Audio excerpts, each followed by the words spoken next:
Hey, what's going on, guys? It's fineokay, and today I'm going to be making a super regional solo lane tier list. First time I've ever made a tier list. Figured I'd do it since super regional starts tomorrow, Wednesday, November 1st, and I think it's a pretty big deal. This is to decide who goes to Worlds, and there's going to be a lot of good games, a lot of good teams there, a lot of good players. So, figured I'd make this to kind of show you guys what I think, or I at least think, will be played, and where teams are going to value certain picks and stuff like that. So let's get right into it. I went ahead and put all the gods I think that will be played, or at least I think are viable in solo, on the right side, and I put all the gods that are just pretty much not viable down here because, you know, none of these gods you're probably not going to see played in solo unless it's a very, very, very, very situational something they practice, to pull out of their pocket. So yeah, we're going to be talking about these gods over here, and then I'm just going to talk about S plus to A minus. So we're gonna leave out B, C, D, and SS. So SS is supposed to be like your broken picks that are literally game breaking and that should have been nerfed a while ago. And I don't think there are any characters like that. There are definitely really, really good characters, and that's why we're just gonna start at S plus and go down to A minus. And I'm not using B, C, and D because we're talking about the gods that are at least viable in the solo lane. If they were we were talking about everything, then we'd have B, C, and D because then there'd be a lot of characters that are just so bad that you should never play them. Like that's why we put them down here. So we're just going to go from A minus to S plus. So let's get right into it. It's supposed to be in alphabetical order. I think some of it's a little bit off, but it doesn't really matter. So we're just going to go through how it is right now. So Amaterasu. So Amaterasu just got a buff, and it's a pretty good buff. She still has the problem of having a pretty weak laning phase. She can get kind of out-pressured, kind of dominated in lane. So I'm going to put her in A. I do think she's one of the best late-game warriors, and there's a lot of people at this land who do know how to play her really well, like Scary D. So expect to see Scary player.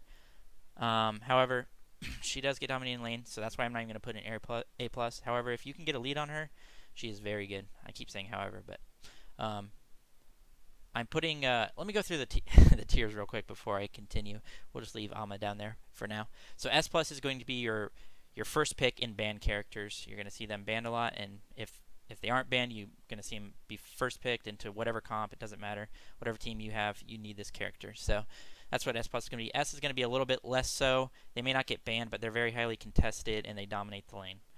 S minus is going to be less than that. They may not dominate the lane, but they're very good characters, and it doesn't really matter what you pick them into.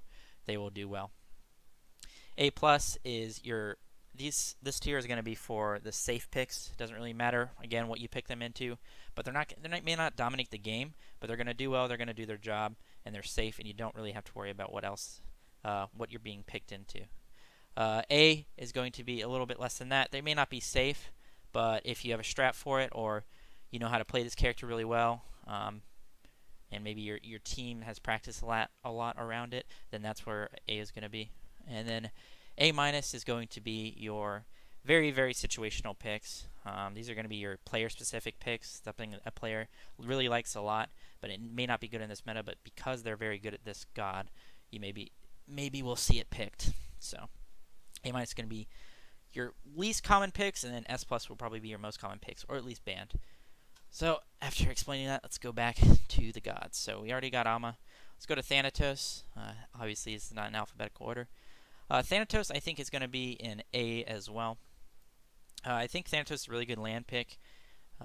He can do really well in this 2v2 meta where your jungler is with you. He does a lot of early damage. He can get a lead. He doesn't really lose lane, and he can also win lane pretty easily. But people do know how to play against him. So I do think he's kind of going to be a situational pick on land. So we're just going to put him in A for now. Ardio's up next. So Ardio's going to be one of our gods that's going to be an S+. She's definitely going to be a very highly contested, definitely going to be banned in some games. If she's not banned and she is picked, it's because that team had a specific strategy against it, right? So like LG had a strategy when they let Ardio through and they played Nem. They just kept playing Nem into it because Nem's pretty good against Ardio. So that's where you're going to see her not banned and picked. However, she's still going to be highly contested. She dominates the lane. She's a really good team fight. Her late game is the only thing that's bad, and she's kind of easy to kill in that regard, especially if you get anti-heal. But this is a very good god, very high contested, so she's going to be S+. Athena's up next, so I'm going to put Athena in A-.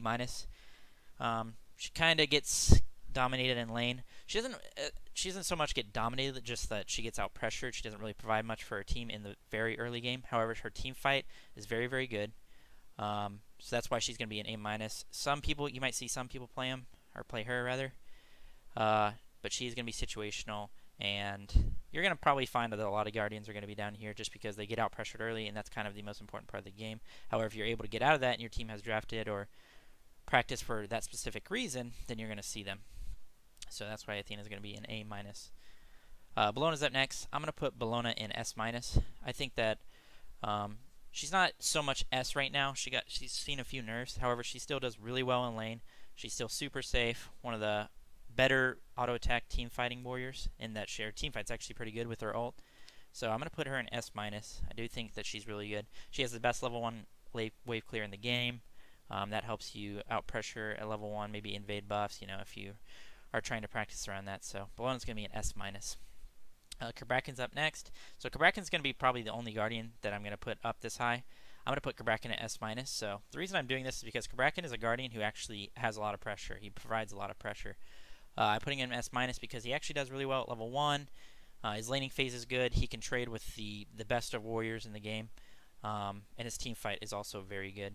With the Blink Thorns, the Thorns meta right now, those are 2 really good actives on him. And he's able to dive super easily and does a crazy amount of damage while also being super tanky. So Krabraken's going to be S minus, especially with Zalia. Maybe even S with Zalia. He's definitely going to be playing Krabraken. So look for that. Also, I don't know if I mentioned it, but Krabraken's level 1 Tremors clear is really good. And since level 1 pressure is so important right now, Krabraken is up there.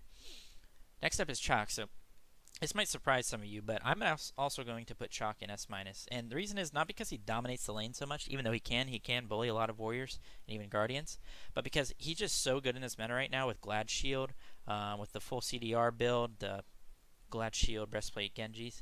He makes really good use of that. He's super safe. He can dominate Erlang.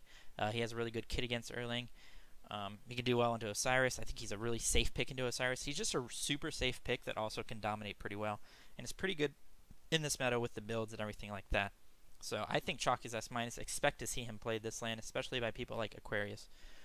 So Kukulkan is up next. He's also going to be the other guy that we're going to be putting in S+. So Kukulkan's sick right now. I mean, he doesn't have a bad stage of the game. He's so good. He doesn't have to worry about... He has 8 abilities, and he doesn't even have to worry about his mana problems because he has that passive where he doesn't even have mana, right? So he's basically a stance-switching god without the negatives of any stance-switching god. He's good at all points of the game. The only bad part of the game is his level 1, but it's not... The way you can play around it is super easy, and being able to transform, you can have so much kill potential at level 2. And in this 2v2 meta, where you're always fighting at level 2, level 3, whatever, Kukulkan's very, very good at that. And you can pick him whenever, into whatever, it doesn't matter. That's why he's going to be S+. He's a very good god. Almost SS, I would say, with Kukulkan, but we'll have to see. Some people may have developed some strats against that. So that's another thing. A lot of the top picks right now, teams may have been scrimming with or like messing around with to see if they have developed any strats to specifically counter that god, so that because they know that the other team will really want this god, or whatever god, they'll really highly value a god, so they will want them to pick it because they have that specific strat against it. So if that does happen and you see Kukulkan let through and a lot of people pick it and all of a sudden it starts losing, it's because the other team wanted it to happen, right? They just drafted specifically for it. So keep that in mind as well. Erlang Shen is going to be up next. So Erlang's going to be an S. Erlang wins a lot of lanes. He's pretty safe. His only, I guess, bad part is that he's pretty easy to pick in team fights. You just have to play around it. You have to play safe. There's some counter picks to him, like Hui is really good against Erlang. However, he does super well in lane. He has crazy kill potential throughout the entire laning phase. His 2v2 is really good.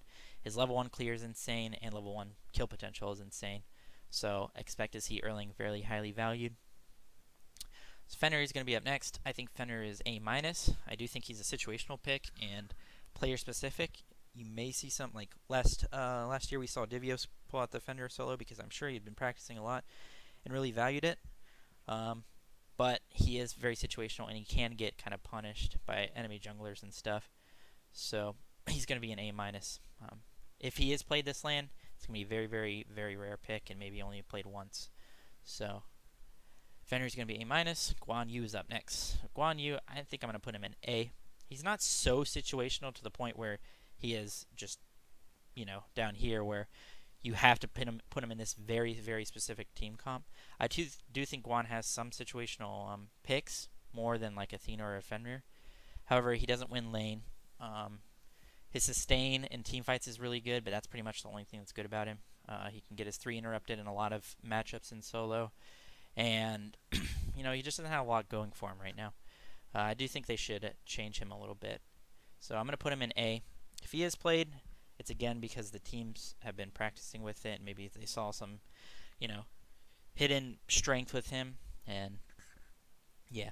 They also maybe like sustain comps, so they've been practicing a lot on Guan Yu. So Guan Yu is going to be an A. Don't really think I have to explain myself too much on that one. Hercules. So if this was a tier list for myself, I'd probably be putting Herc in S or S+. But even then, I do think Herc is probably S-. So Herc is a god that's can dominate lane, pretty much every lane, even like an Osiris if you hit the certain pulls that you need. His level 1 and level 2 clear is really good. His early fight's really good because of the power he gets from his passive. He can clear really well because he can group up the wave with a lot of gods like Ratatasker, Awilix, Serket. You insta-clear with a Serket, and you want to pick Serket because you don't want to get countered by it. So he has a lot of strengths. I think his laning phase is really good. His team fight's really good.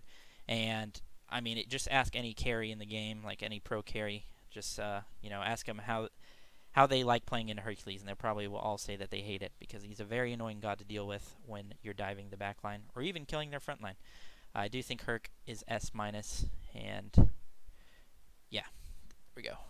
Kumba's up next. So Kumba recently saw a buff. He's going to be A-. I think that he's very situational, just like Athena and Fenrir. Very, very situational. But his team fight's really good, just like any other Guardian. The problem is his early laning phase and his early clear, just like any Guardian. So that's why he's going to be A-. If the teams have been practicing with it, expect to see it very situationally. Kuzenbo up next. I think Kuzenbo, he's going to be in between A and A-. I think Kuzenbo's pretty good. He just is so annoying to deal with as a carry or anything, just because of all that reflect damage. He's able to dive really hard. He has a 75-second cooldown, which is really good. His ult's pretty good now. So it's going to be in between A and A-. I'm just going to put him in A- just because his laning phase isn't that great as far as clear and everything. His 2v2 is not that bad. However, I do think he's very, very situational, so he's just going to be down there in A-. Nemesis is up next. So I'm putting Nem in A. Now, if this was a drafting tier list, she probably wouldn't be A, because if you get Nemesis, you should just probably play her in jungle, because she's better in jungle. But since she is viable in solo, I think, I'm going to put her in A. Very situational, but the god herself is a very good god, and she has a warrior type kit and is so hard to deal with. Like, she is so hard to kill, especially when you build full tank. So I do think she's viable in solo. And also her laning phase isn't that bad, even into characters like Osiris, Bellona, and Erlang. I'd say she's probably worse into Bellona than the other two characters. So don't play her into that, but I do think she's situational and is a very good pick and a very good god. So we're gonna put her in A. Nike's up next. So some people like to play Nike. The problem with Nike is her early game is just so bad, and she has no lockdown potential, and her laning phase is bad because she can't stick the enemy solo. She has no poke potential besides her clear. All the other gods that we see really high contested can clear the wave and also poke at the same time, whereas Nike has to clear the wave, and then she has no way to actually stick to you with her poke, because her abilities are on cooldown. So Nike's going to be A-. Her late game is really, really good, but you can just pretty much never get there, and especially in a meta like this. So she's going to be A-. She's going to be very rarely picked. So yeah, she's just going to be down there. Odin's up next. I'm going to put Odin in A+. Reason being is Odin is a situational god, and it's good into a lot of comps right now. Obviously good into all healers. However, I do think that he's pretty good in solo. His clear is really good. His early clear is really good with 120 base damage on his jump at level 1. So I'm going to put him in A+. Although he is a situational character, and you do want to pick him based on other team comps. However, I do think he is safe, and he's super simple, right? So he's hard to mess up. So I'm going to put Odin in A+. Osiris is up next. I'm going to put Osiris in S. Reason being is Osiris wins pretty much every lane. He's super good at diving the backline. His late game team fights aren't that great, but with this Thorns meta, every warrior is good late game basically because you can just Thorns and dive their backline super hard and zone and stuff. But he does win every lane. He puts his team at a huge advantage just by having so much pressure on that side of the map. So that's why he's very highly contested, and expect him to be highly contested at this land. However, one thing with Osiris is his mid to late game team fights aren't that great. in this meta, especially after his nerfs to his tether. His tether before was OP, now it's just good. So if a team has specifically practiced something against Osiris, so they want people to pick Osiris and say they'll play Chalk, who is better in the mid to late game team fights, if you know how to play Chalk in the laning phase against Osiris, then you will see that. I think you will see that a few times this LAN. So, yep. Ratatasker up next. I'm going to put Rat in A. He kind of has the same problem as Nemesis. If you have a Rat on your team, you might as well just play him in the jungle. However, as the character itself, I think is really good in solo, especially with that build that people have been going, where you go Glad Shield, Mystical, Masamune, Titan's Bane, Anseli, or whatever. It's a really good build on Rat, and it's a good bruiser build in solo for Ratatasker. So, if we're just talking about the god himself, I do think he's A, situational, but he's situationally good. So, that's pretty much all these characters. They're situationally good, but just in general, they're not very good. And kind of the same with this, but a little bit less so. Robin's up next. This is funny because if I were using B and C, I'd probably put Robin down here. But I still am going to put him in A-. So Robin's just a lot better in the jungle. And he's probably not even good in solo because you have to build pretty tanky. Unless you're able to get a jungler who can build tanky. Say you have a Rat and you go Robin solo. And then you're able to build Bruiser on Robin. And then the Rat will build pretty tanky as well. That way you have a lot of frontline. That's the only time I'd see Robin viable in solo. However, if you don't have a tank jungler or whatever, and it's just you and solo and your support, then I think Robin's pretty bad. I don't think his laning phase is that great anymore. He lost a lot of his stuff now that he kind of needs to be built damagey.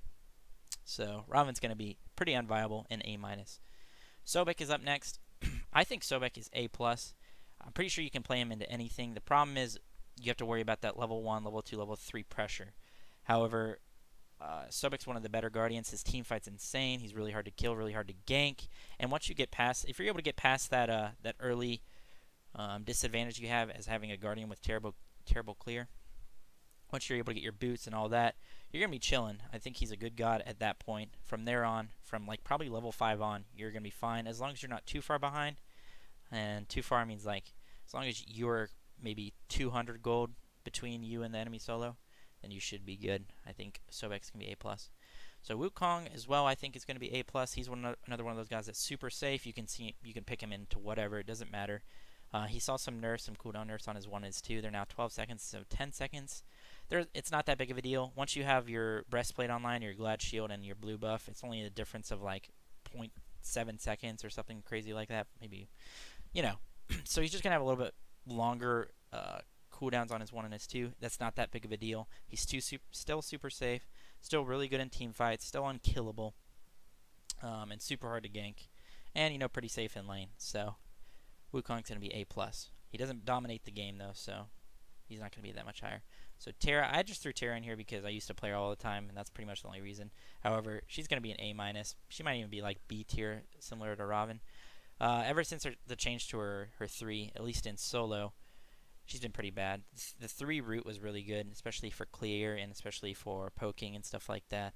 But she just lost so much recently. She's not worth picking. You might as well pick another Guardian that's better in team fights and doesn't have to get so fucking destroyed in the laning phase.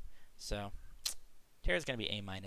Her team fight's still pretty good with her ult. I mean, her team fight will always be good with her ult. But the problem is she's just lost so much that her laning phase is bad. She's just not worth picking. So Tier's going to be A. So I said that A- is going to be your god or player specific picks, but I'm going to put him in A because I don't think Variety's the only person that can play Tier. Variety's really good at Tier, and you expect to see him play it this lane, especially if a lot of things are banned out. However, I do think other people can play it. I do think Tier's somewhat viable, situationally viable, just like all the other characters in this tier. But don't expect to see it too often, and expect to see it kind of after the the second ban phase when a lot of things have been banned out, and you see what the other people are playing. You're like, okay, well, Tier's good into that, and then you're like, oh, okay, Tier's not good at that, so I'm going to pick one of these other characters. So he's going to be right there. Vamana, I think, is going to be A+, maybe even A. He's going to be a little bit in between here. I'm just going to put him in A+ because I do think he's super safe. He's really good in lane. You don't really have to worry about any of the matchups except Odin. Odin's pretty much the only matchup you have to worry about. Can't really pick Vamana and Odin. However, like I said, super safe, good pick, does really well in fights. Pretty hard to kill, especially if you're able to get your ult off. And he actually does well into a lot of matchups. Like, he can destroy Wukong, he can dominate Wukong, he can dominate Amma, he can dominate all these characters below. He can do pretty well into Chalk, do kind of well into Herc. And, you know, you can pick him into Bellona, Erlingshin, and Osiris and not have to worry too much because your clear is so safe and you are a safe god with the long dash. But Jingten is up next. I'm going to put Jingten in A. I think Jingten is a better guardian than Athena, Terra, and Kumba, and maybe even Kuzenbo. He has safe clear. He has a really good team fight. His itemization is so His itemization is just so simple. You just go a lot of cooldown, and he does a lot of damage because he has percentage on his one. However, he does get out pressured early. His early 2v2 in solo with the jungler there is not that great. So I'm gonna put him in A, situationally good. And Ymir is our last one apparently. So Ymir I'm gonna put in A+. The reason I do this is because Ymir, similar to Bracken, is the only Guardian who actually has pressure early. His early 2v2 is actually really good. He has a lot of damage. His 2 is on such a short cooldown. You're able to use that really often. What's it, like 6 seconds? I'm pretty sure Ymir 2, the carpet, is on a 6-second cooldown. He does a lot of damage with the early base damage and also the autos that he gets and the slows and the freezes. You know, having a freeze or having a stun and a slow at level 2 when they both do damage is really good. He's going to be situational. He actually does well into pretty much every warrior. Osiris kind of bodies him, and Herc kind of does well into him, but he does well into every warrior. You can win every lane. If you're getting camped by your jungler, in that you are 2v2ing a lot or 2v1ing, your jungler is always there, and you don't really have to worry about their jungler camping you in a 1v2 situation, then he's really good. He's really good in that regard. And he does well into a lot of matchups and also is pretty safe. Well, he's safe in the competitive setting because, you know, your jungler is going to be there a lot of the time. In ranked, he's not as good because you may be getting camped, and he's pretty easy to kill because he doesn't really have any mobility. So yeah, I think he's going to be A+. Expect to see people, maybe even Variety brings him out. And yeah, Ymir also makes really good use of Empiric Shroud. So that's another reason he's decent right now. So I'm going to put Ymir in A+, and that's going to be all of our gods. So yeah, let me know what you guys thought of the video. Sorry if I stumbled over my words a little bit. This is my first take, and I kind of just went with it, you know. I kind of just thought about it for a little bit, about the tiers, about the gods themselves, and then I just went with it and tried to explain to the best of my ability what I thought would be played at Super Regionals. So yeah, we'll see if it holds up. Again, if it doesn't hold up, I haven't been scrimming for a few weeks, so, you know, a lot of things may have changed, or some things may have been practiced that I didn't know about. And I'll be the first one to say it. So yeah, this will be the solo lane tier list heading into Super Regionals starting tomorrow. Hope you guys enjoyed. Let me know what you think in the comments. If you disagree, agree, have any questions, or want to poke my brain about some of these placements, feel free to do so. Thank you for watching the video, guys, and I'm out. Have a good day. Peace.